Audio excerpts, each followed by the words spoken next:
السلام علیکم پیارے ویورز، کیسے ہیں آپ سب؟ امید کرتی ہوں سب خیریت سے ہوں گے۔ میرے پیارے پیارے ویورز سے مجھے ایک بات شیئر کرنی ہے۔ میرے انسٹاگرام اکاؤنٹ پہ اور فیس بک اکاؤنٹ پہ ان کے میسیجز یہ تھے کہ آپ ہارر سٹوریز کے علاوہ ہارر ناولز بھی شیئر کریں، تو مجھے تو اپنے پیارے ویورز کی بات ماننی پڑے گی نا۔ تو اب آج کے بعد سے میں ہارر ناولز بھی شیئر کروں گی، تو پلیز مجھے کمنٹ کر کے ضرور بتائیے گا کہ آپ سب کا بھی کیا ارادہ ہے۔ جی تو پھر ہیڈ فون لگائیں اور روزانہ انجوائے کریں خوفناک آسے بھی دل دہلا دینے والے ناول۔ چلیں شروع کرتی ہوں اللہ کے بابرکت نام سے جو بڑا مہربان اور نہایت رحم والا ہے۔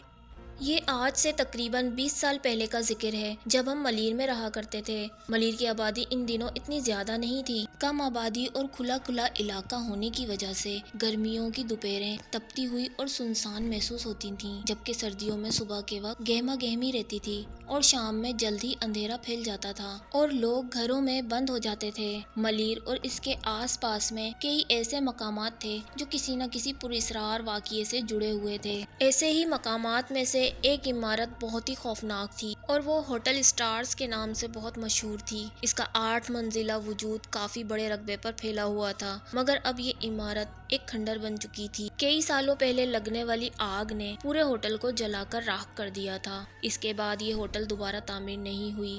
اب اس کی ویران اور ٹوٹی ہوئی کھڑکیاں اور آس پاس پھیلی ہوئی جھاڑیوں نے اسے وحشت ناک اور پراسرار عمارت میں تبدیل کر دیا تھا۔ رات تو دور کی بات ہے، لوگ دن میں بھی اس عمارت کے قریب سے گزرنے سے کتراتے تھے۔ مشہور تھا کہ یہ ہوٹل کسی قبرستان کو توڑ کر اس کے اوپر تعمیر کیا گیا تھا۔ شاید یہی وجہ تھی کہ یہاں کی بدبوؤں نے اسے دوبارہ ویران کر دیا۔ کوئی کہتا تھا کہ اس جگہ پر جناتوں کا قبضہ ہے، جو ایک بار اس عمارت میں داخل ہو جاتا ہے وہ زندہ سلامت واپس نہیں لوٹتا۔ اس خوفناک عمارت کی ایک بات میں نے بھی نوٹ کی تھی۔ جب میں اسکول کی وین میں جامعہ ملیہ روڈ سے گزرتا تھا تو دور سے اس عمارت کی جھلک دیکھ کر ایک انجانا سا خوف میری رگوں میں سرایت کر جاتا اور میرا دل گھبرانے لگتا۔ ہوٹل اسٹار کی ٹوٹی ہوئی کھڑکیوں سے جو جلا ہوا فرنیچر نظر آتا، اسے دیکھ کر ایسا لگتا کہ اس بات میں کوئی نہ کوئی حقیقت ضرور ہے۔ کبھی ایسا لگتا جیسے کوئی ان کھڑکیوں کے پیچھے سے جھانک رہا ہو، مگر میں اسے اپنا وہم سمجھ کر نظر انداز کر دیتا تھا۔ وہ گرمیوں کی چھٹیوں کے دن تھے۔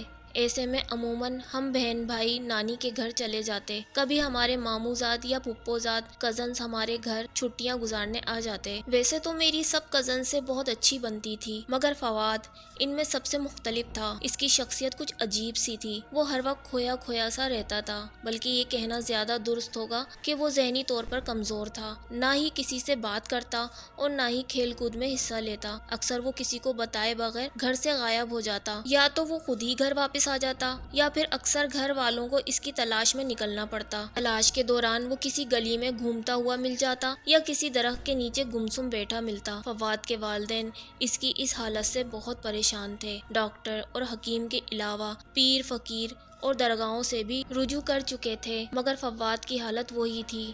فواد چونکہ مجھ سے چھوٹا تھا اور قدرے مختلف تھا، اس لیے میں اس کا زیادہ خیال رکھتا تھا۔ ایک دن اچانک فواد غائب ہو گیا۔ کئی گھنٹے سے وہ مل کے نہیں دے رہا تھا۔ وہ یہ ایسے ہمیشہ ہی کیا کرتا تھا۔ خیر میں بھی اس کو ڈھونڈنے کے لیے نکلا۔ ڈھونڈتے ڈھونڈتے مجھے ایک کلفی والا نظر آیا تو میں نے فواد کا حلیہ بتا کر اس سے پوچھا، تو کلفی والے نے بتایا کہ ایسا ایک لڑکا فلاں جگہ پر نظر آیا تھا۔ تو میں نے ہمت کر کے اس کلفی والے سے کہا، انکل کیا آپ مجھے وہ جگہ دکھا سکتے ہیں جہاں آپ نے اس لڑکے کو دیکھا تھا؟ کلفی والا پہلے تو سوچ میں پڑ گیا، پھر اس نے مجھ سے کہا، بیٹا میں تمہیں وہ جگہ دکھا تو دوں، مگر اس وقت تمہارا وہاں جانا ٹھیک نہیں ہے، کچھ دیر میں اندھیرا ہو جائے گا۔ اس علاقے میں ویسے ہی ابھی بجلی کے کھمبوں پر بلب نہیں لگے ہیں، جھاڑیاں بھی بہت ہیں، ایسا نہ ہو کہ تم اسے ڈھونڈتے ڈھونڈتے خود راستہ بھول جاؤ۔ میری مانو تو واپس جا کر اپنے بڑوں کو بتا دو، پھر ان کے ساتھ آ جانا، میں ابھی کچھ دیر یہاں کھڑا ہوں۔ کلفی والے کی بات تو ٹھیک تھی، لیکن پھر میں نے سوچا کہ جتنی دیر میں گھر والوں کے ساتھ یہاں آؤں گا کہیں کلفی والا نہ چلا جائے۔ اس وقت فواد کو ڈھونڈنے کی واحد امید ہی کلفی والا ہے، پھر ایسا نہ ہو کہ اتنی دیر میں فواد کہیں اور نکل جائے یا پھر اس کے ساتھ کوئی حادثہ پیش آ جائے۔ پھر اس علاقے کے بارے میں کئی پراسرار واقعات مشہور تھے۔ کوئی کہتا تھا یہاں بچوں کو اغوا کر لے جاتے ہیں، کچھ کا کہنا تھا کہ یہاں سے جو بھی رات کے وقت گزرتا ہے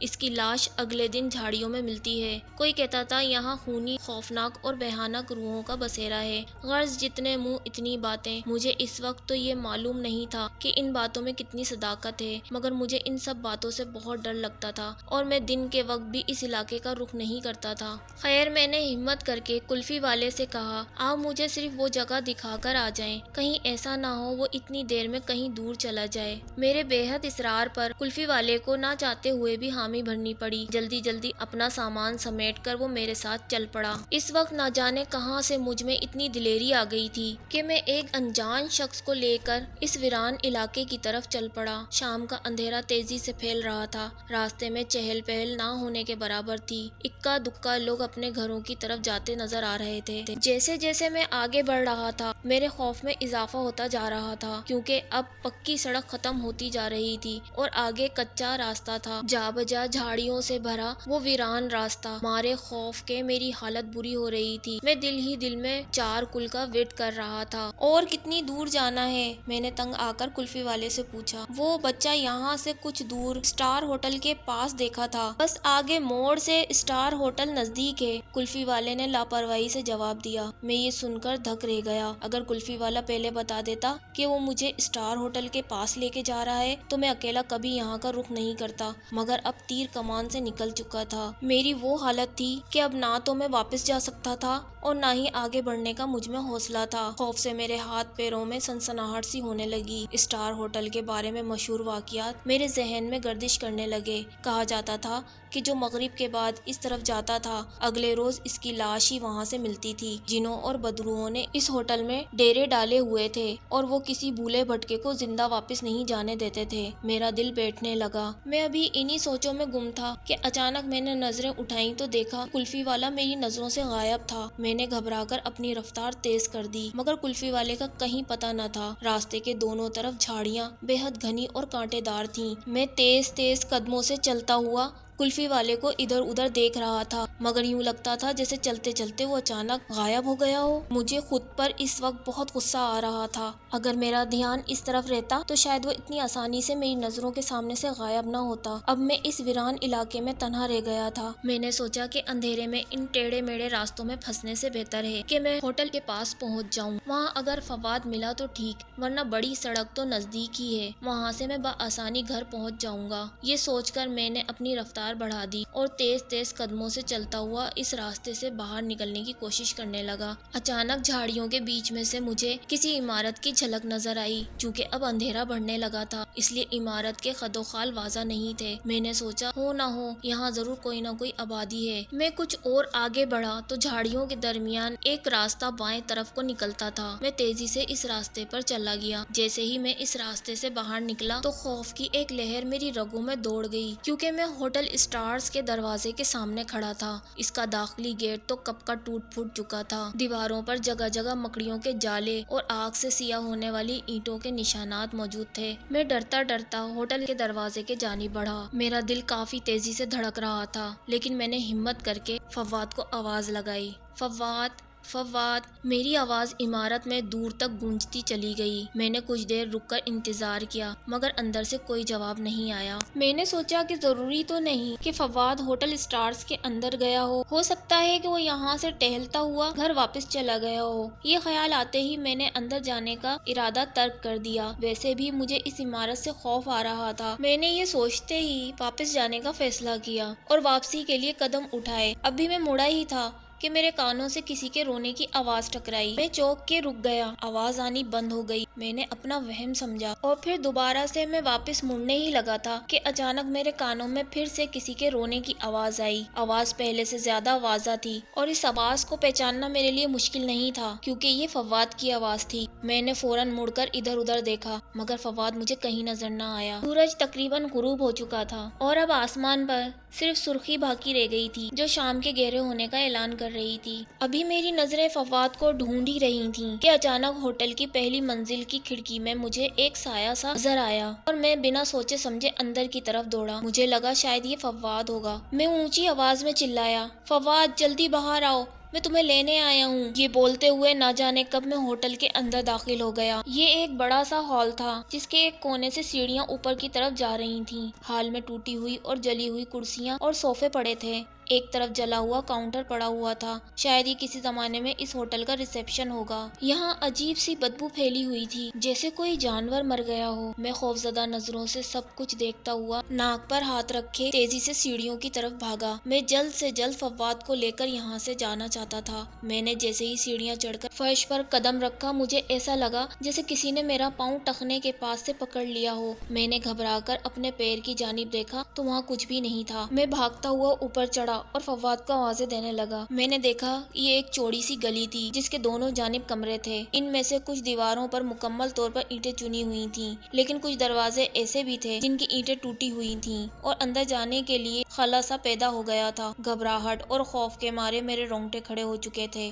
پھر میرے ذہن میں یہ خیال بھی تھا کہ اگر میں نے فواد کو اس خوفناک عمارت میں چھوڑ دیا تو شاید فواد ہم سے بہت دور ہو جائے گا اور ہم اس کو کبھی دیکھ نہیں پائیں گے۔ اچانک فواد چیختا ہوا ایک کمرے سے نکلا۔ اس سے پہلے کہ میں اپنی جگہ سے ہلتا، فواد بھاگتا ہوا دوسری جانب کے کمرے میں غائب ہو گیا۔ میں اس کے پیچھے بھاگا، لیکن جیسے ہی میں اس کمرے تک پہنچا مجھے رکنا پڑا، کیونکہ اس دروازے پر اوپر سے نیچے تک اینٹیں چنی ہوئی تھیں۔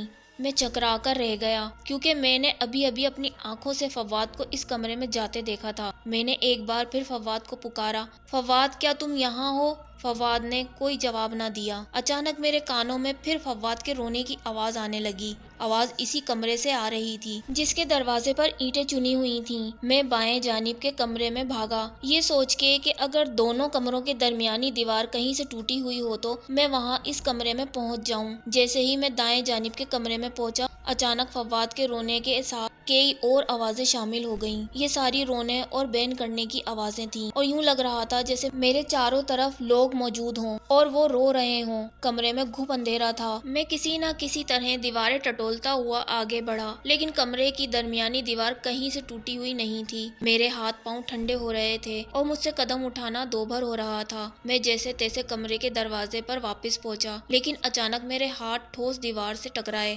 میرے اندازے کے مطابق یہاں دروازہ ہونا چاہیے تھا، مگر اب یہاں دیوار تھی۔ میں نے دائیں بائیں ہاتھ مارے کہ کہیں مجھ سے کوئی غلطی تو نہ ہو گئی ہو، مگر اب دروازہ کہیں نہیں تھا۔ رونے کی آوازیں مسلسل آ رہی تھیں اور اب آوازیں زیادہ قریب سے آتی محسوس ہو رہی تھیں۔ میں پاگلوں کی طرح چاروں طرف دروازہ ڈھونڈتا پھر رہا تھا، مگر اب کمرے کے چاروں طرف دیوار ہی دیوار تھی اور میں اس کمرے میں قید ہو کر رہ گیا تھا۔ میں ایک نو عمر لڑکا تھا، ایسی حالت میں تو اچھے حواس کھو بیٹھتے ہیں۔ میں ڈر کے مارے رونے لگا۔ آپ اس وقت میری حالت کا اندازہ نہیں لگا سکتے۔ ایک 8-10 سال کا لڑکا، آبادی سے دور، رات کی تاریکی میں، ایک آسیب زدہ عمارت جہاں اس کے چاروں طرف دیواریں اور ہر سمت رونے اور بین کرنے کی آوازیں آ رہی ہوں۔ کہیں مدد کا کوئی امکان نہیں تھا۔ مجھے یقین ہو چلا تھا کہ یہ میرا آخری وقت ہے، یہاں مجھے کوئی بچانے نہیں آئے گا۔ اب مجھے ایسا لگ رہا تھا جیسے بہت سے نادیدہ مخلوقات مجھ پر دباؤ ڈال رہے ہوں۔ میرے سر، کندھوں اور پیٹھ پر چاروں طرف سے دباؤ بڑھنے لگا۔ میں زمین پر بیٹھ گیا۔ میرے ہاتھ پاؤں ٹھنڈے ہونے لگے، دماغ سن ہونے لگا، کانوں میں آنے والی آوازیں آپس میں گڈمڈ ہونے لگیں۔ ایسا لگ رہا تھا جیسے میں کسی گہرائی میں گرتا جا رہا ہوں۔ میری آنکھیں بند ہونے لگیں۔ میں نے آخری بار اپنی امی اور بابا کو یاد کیا اور دل میں کہا، امی، بابا، میں آپ دونوں سے بہت پیار کرتا ہوں۔ میں مرنے کے لیے تیار ہو چکا تھا۔ میرا جسم اکڑنے لگا تھا اور میرے ہاتھ اور پاؤں سے جیسے جان نکل گئی ہو۔ میں انہیں ہلا بھی نہیں پا رہا تھا۔ اچانک مجھے دور سے ایک سفید روشنی کا نقطہ نظر آیا۔ میری آنکھیں بند تھیں۔ مجھے ایسا لگا جیسے میں کوئی خواب دیکھ رہا ہوں۔ سفید روشنی کا نقطہ بڑا ہوتا گیا۔ اچانک اس روشنی میں مجھے دور سے ایک چہرہ دکھائی دیا۔ ایک سفید داڑھی والے کسی بوڑھے شخص کا چہرہ تھا وہ۔ ان کے لب ہل رہے تھے مگر کوئی آواز نہیں آ رہی تھی۔ میں نے عالم بے ہوشی میں ان کا چہرہ غور سے دیکھا تو اس بزرگ نے ڈانٹ کر مجھ سے کہا، کیا تمہیں آیت الکرسی نہیں آتی؟ جلدی کرو، آیت الکرسی کا ورد کرو۔ میں نے اسی حالت میں آیت الکرسی پڑھنی شروع کر دی۔ ابھی شاید میں نے آدھی یا اس سے کچھ زیادہ ہی آیت الکرسی پڑھی ہوگی کہ مجھے ایسا لگا جیسے میرا جسم ہوا میں اٹھ رہا ہو۔ میرے لیے یہ سب کچھ اتنا دہشت ناک تھا کہ اس کے بعد میں اپنے ہوش و حواس بحال نہ رکھ سکا اور میری آنکھوں کے گرد گہرا اندھیرا چھا گیا اور پھر مجھے ہوش نہ رہا کہ میرے ساتھ کیا ہوا۔ ایسا لگا جیسے دور کہیں شہد کی مکھیاں بنبنا رہی ہوں۔ آہستہ آہستہ یہ بنبناہٹ بڑھتی چلی گئی اور پھر پھر باقاعدہ آواز کی شکل اختیار کر گئی۔ یہ میری امی کی آواز تھی جو کہہ رہی تھیں جا کر سمر اور فرقان سے کہو کہ باہر جا کر کھیلیں، کیا انہیں معلوم نہیں کہ ان کے بھائی کی طبیعت ٹھیک نہیں ہے؟ مجھے لگا کہ میں کوئی خواب دیکھ رہا ہوں، لیکن تھوڑی دیر بعد مجھے اپنے ماتھے پر کسی کے ہاتھ کا احساس ہوا۔ یہ میری اپنی ماں کے ہاتھ تھے جو میں ہزاروں میں بھی پہچان سکتا تھا۔ میں نے آہستہ آہستہ آنکھیں کھولی تو امی کا شفیق چہرہ میرے سامنے تھا۔ وہ میرے سرہانے بیٹھی میرا سر دبا رہی تھیں، ان کے دوسرے ہاتھ میں تسبیح تھی اور وہ منہ ہی منہ میں کچھ پڑھ رہی تھیں۔ مجھے آنکھیں کھولتا دیکھ کر ان کے ہونٹوں پر مسکراہٹ دوڑ گئی۔ انہوں نے جھک کر میرے ماتھے پر بوسہ دیا اور باہر کی طرف منہ کر کے کہا، وحیدہ ذرا سلمان سے کہو ایک گلاس میں دودھ گرم کر کے لا دے۔ میرے ذہن میں کئی سوال مچل رہے تھے۔ میں نے امی سے پوچھا کہ میں گھر کیسے پہنچا تو انہوں نے بتایا، جب تمہیں بہت دیر ہو گئی اور گھر نہیں لوٹے، ہم نے تمہیں ہر جگہ ڈھونڈا مگر تم نہ ملے۔ اور فواد کا کیا ہوا؟ میں نے بیچ میں ٹوکتے ہوئے پوچھا۔ فواد تو کچھ دیر بعد ہی گھر آ گیا تھا، اسے ہمارے پڑوسی خالد انکل اپنی موٹر سائیکل پر بٹھا کر بازار لے گئے تھے، امی نے جواب دیا تو میں حیران رہ گیا کیونکہ میں نے خود فواد کو اپنی آنکھوں سے اس ہوٹل میں دیکھا تھا۔ امی کہہ رہی تھیں باقی سارے بچے تو فواد کو ادھر ادھر ڈھونڈ کر آ گئے مگر تم نہ آئے، ہم رات گئے تک تمہیں ڈھونڈتے رہے، مسجد میں بھی اعلان کروایا، پھر رات کو تمہارے چچا تمہارے پاپا کو ساتھ لے کر کسی بزرگ کے پاس گئے کہ وہ تمہاری سلامتی اور واپسی کے لیے دعا کریں۔ انہوں نے کچھ دیر آنکھیں بند کر کے کچھ پڑھا اور تمہارے پاپا سے کہا اگرچہ وہ بہت بڑی مصیبت میں پھنس چکا ہے مگر اللہ اپنا فضل کرے گا۔ میں بھی دعا کرتا ہوں آپ بھی گھر جا کر 7 مرتبہ سورہ مزمل پڑھ کر اپنے بچے کی بخیریت واپسی کی دعا کریں، انشاءاللہ تعالی وہ آپ کو مل جائے گا۔ امی مجھے بتا رہی تھیں اور میں حیرانی سے سن رہا تھا۔ تمہارے پاپا نے جب گھر آ کر مجھے سب کچھ بتایا تو میں سورہ مزمل پڑھنے بیٹھ گئی، جبکہ تمہارے پاپا دوبارہ تمہیں ڈھونڈنے نکل گئے۔ صبح فجر کے قریب تمہارے چچا جب تمہیں ڈھونڈتے ہوئے جامع ملیہ روڈ کے قریب سے گزرے تو تم انہیں سڑک کے کنارے بے ہوش حالت میں پڑے ہوئے ملے۔ وہ تمہیں فوراً گاڑی میں ڈال کر نہال ہاسپٹل لے گئے۔ وہاں ڈاکٹروں نے تمہارا معائنہ کیا اور کہا کہ تم کسی ذہنی دھچکے کے باعث بے ہوش ہوئے ہو۔ وہاں سے ہم تمہیں گھر لے آئے، تمہیں 2 روز بعد جا کے ہوش آیا ہے۔ اسی دوران تمہارے چچا انہی بزرگ کو گھر لے کر آئے تھے۔ انہوں نے تم پر دم کیا اور کہا کہ پریشانی کی کوئی بات نہیں، البتہ جب اسے ہوش آئے تو اس سے کہنا کہ ہر فرض نماز کے بعد آیت الکرسی ضرور پڑھا کرے۔ میں امی کی بات دھیان سے سن رہا تھا۔ جب امی نے آیت الکرسی کا تذکرہ کیا تو میں چونک پڑا۔ میرا دھیان فوراً ان سفید داڑھی والے بزرگ کی طرف چلا گیا جنہوں نے میری نیم بے ہوشی کے حالت میں مجھے آیت الکرسی پڑھنے کے لیے کہا تھا۔ میں نے امی سے کہا، امی کیا ان کی سفید داڑھی تھی؟ امی نے کہا، ہاں بیٹا، سارے بزرگوں کی سفید داڑھی ہوتی ہے، تم اب آرام کرو، اپنے ذہن پر زیادہ زور مت ڈالو۔ لیکن میں سمجھ چکا تھا کہ سب وہی سفید داڑھی والے بزرگ کی کرامت تھی اور کلام پاک میں اتنی طاقت تھی کہ میں آج زندہ سلامت ہوں۔ میں اس حادثے سے اتنا ڈر چکا تھا کہ میں نے اس بدروؤں کے ہوٹل کی طرف سے گزرنا بند کر دیا تھا۔ ایک نامعلوم سا خوف میرے ذہن پر بیٹھ گیا تھا۔ پھر کافی عرصے بعد اس ہوٹل کو توڑ دیا گیا اور اس کی جگہ ایک رہائشی کالونی بنا دی گئی۔ یہ میری زندگی کا سب سے بھیانک اور دل دہلا دینے والا واقعہ ہے جو مجھے آخری سانس تک یاد رہے گا۔